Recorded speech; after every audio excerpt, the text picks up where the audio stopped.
The Sotar 2020 is an airbrush that I covered a lot of times on this channel just because it's one of my personal favorites. But there's been one version of this airbrush that I've been trying to get my hands on over the last 4 years, and I finally got one. Here it is, the Gold Sotar 2020. So now Badger released a special edition Gold Sotar 4 years ago in the year 2020. And that year 2020 meaning the year of the Sotar because of course it shares the same name, the Sotar 2020. I was very excited about that original one. I was going to pick it up, but then just to be honest, I forgot about it. And then when I did remember, I went to go buy it. It was already sold out. So 4 years later, I got my second chance. No way I was missing this one. I picked this one up for $85 US. And of course, like always, like every other airbrush that I reviewed on this channel, I purchased this one with my own money. This is not an advertisement, and this is not a promotion for Badger. What it is just another airbrush that I really wanted to add to my collection. And compared to the original Sotar, you might be wondering what the difference is, and it's just the finish. Everything is exactly the same. Besides the gold finish, on the back there's an inscription for 2024, celebrating 60 years of Badger airbrushes. And so obviously I have to wish them a happy birthday, so happy 60 years to Badger airbrushes. Huge accomplishment. Let's do another 60 more. I bought this one with the ultrafine setup, which is 0.21. It's my favorite for the Sotar 2020. And on the back of this airbrush is my personal favorite rear handle assembly. Out of any airbrush I own, this is my favorite, hands down. And I've talked about this a bunch of times on the channel. It just gives you easy access to that needle. And it's just a feature I absolutely love. We have the standard round trigger with that original finish. It would have been really nice to see this in gold too.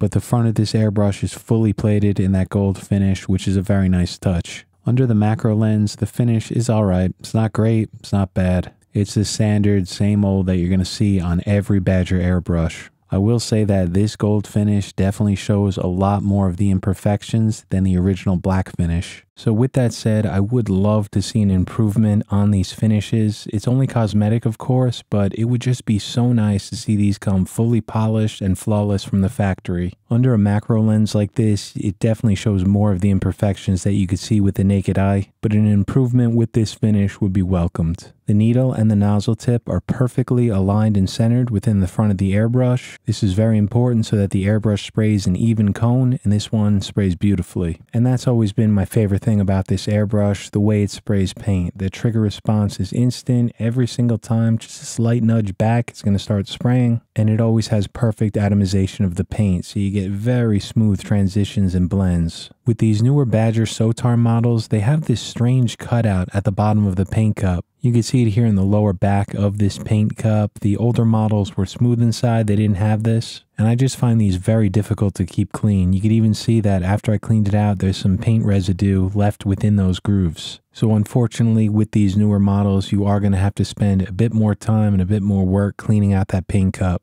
In next week's video, we're going to be working on this skull that you see here. I have a few more hours left to finish it. It's a monochromatic painting, only using the color black, and I'm going to show you everything from start to finish. For the majority of this painting, I was using my Creo 771, but I'm switching over to the Sotar 2020 here, just to show you a quick demo of it. I'm working on the mandible here, which is the jawbone, and what I'm doing is just adding some texture. I'm just adding a bunch of small dots, kind of jiggling my airbrush to get some random texture added into this. And just like always, the airbrush is spraying exactly how I expected. That trigger response is instant. You get a nice tight cone shape. One thing that I've always loved about this airbrush is that the trigger is really close to the nozzle. So when you're painting with this, it almost feels like you're using a technical pencil. You get to choke up on the airbrush, so your finger is just really close to the surface that you're painting. And because I come from a drawing background, that's what I did for many years before even picking up an airbrush. It just felt very close to home for me. If it wasn't for the Badger Sotar and also the Eclipse, I probably never would have fully switched over to the airbrush. And so for that reason alone, it's always going to be a very important airbrush to me. And as I was using it here, just a reminder of why I love it so much. It just always does exactly what you want it to do. But unfortunately, it's not all great with this airbrush. I noticed something very odd with it a few weeks ago when I just got it. After about an hour or two of painting with it, I started to hear this very slight whistling sound. And here's a quick recording of what it sounded like.